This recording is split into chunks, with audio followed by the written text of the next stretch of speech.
Les coupeurs de feu, là, il y a plein de choses à dire. C'est intéressant aussi qu'il y ait une espèce de reconnaissance de l'action des guérisseurs, des coupeurs de feu, parce que il y a plein d'hôpitaux qui ont reconnu qu'ils avaient des listes de coupeurs de feu auxquels ils faisaient appel dans des circonstances bien précises, des brûlures, mais pas seulement ça, les effets aussi des radiothérapies, hein, les effets des rayons, qui provoquent aussi des brûlures, donc ils font appel à des coupeurs de feu. Donc pendant très longtemps, ça se pratiquait, mais c'était pas du tout reconnu. Et aujourd'hui, c'est pareil, il y a eu des articles, moi j'en ai fait, il y a eu des documentaires, il y a eu des reportages télé, etc., où des chefs de service de cancérologie, etc., reconnaissent qu'ils font appel à des coupeurs de feu et que c'est efficace. Alors comment ça marche, ça c'est une autre question. Ça, pour moi, c'est le lien entre la conscience, l'énergie, la matière, voilà. Donc, mais on ne sait pas, on n'a pas vraiment d'hypothèse, on n'a pas de théorie pour expliquer comment ça marche, mais en tout cas, l'action est reconnue, l'effet est reconnu. Il y a eu des thèses de médecine, des thèses doctorales de médecine aussi qui ont étudié ça, et donc on voit que cette pratique-là, elle est répandue partout, hein, dans toute la France et dans tous les pays.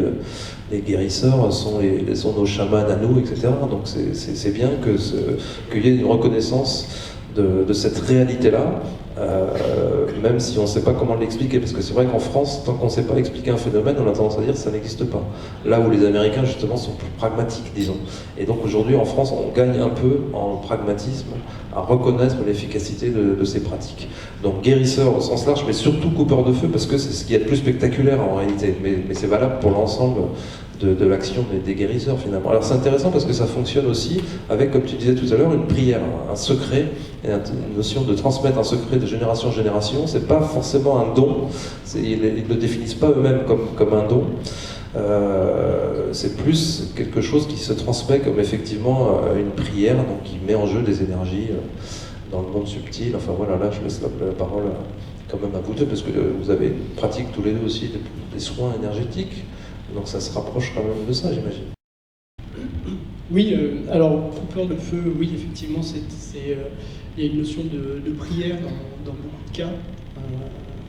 Disons que ça a été longtemps une propagation d'un savoir de père en fils, ou voilà, via une prière, mais maintenant, c'est vrai que coupeur de feu, il y a un peu de tout. Nous, à l'hôpital, enfin, aux différents hôpitaux où je travaille, dans les cliniques aussi, bon, c'est de notoriété qu'ils font appel à eux, les médecins font appel à eux. Et donc, du coup, à moi aussi, en tant qu'infirmier, vu que je fais des petits trucs avec mes mains aussi. Tu fais des petits trucs avec tes mains?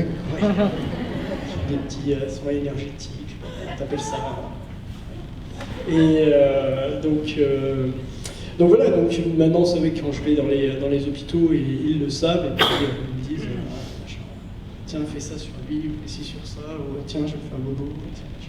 Donc c'est intéressant. Après, comment est-ce que ça fonctionne? Je sais pas. Disons que c'est pareil, l'intention, plutôt le lâcher prise en fait. J'ai l'impression que plus on lâche, moins on veut, mieux on y arrive. Et laisser se laisser. Enfin, moi, je me laisse complètement guider par mes mains, parce qu'elles font ce qu'elles veulent, et puis généralement ça marche. Alors, ce qui est fou dans le cas des coupeurs de feu, c'est qu'ils agissent à distance aussi. Ça, c'est reconnu aussi qu'au téléphone, un coupeur de feu va agir et faire cesser les pleurs d'un bébé qui est amené parce qu'il s'est brûlé gravement, etc. Donc on ne peut pas invoquer l'effet placebo, tout simplement. C'était ce que les sceptiques ont dit pendant des années, c'est un effet placebo. Dès qu'on te fait un truc, ça a l'air de te faire du bien, donc ça te fait du bien. Quand ça agit à distance sur des bébés et aussi sur des animaux, etc., l'effet placebo est plus recevable, quoi.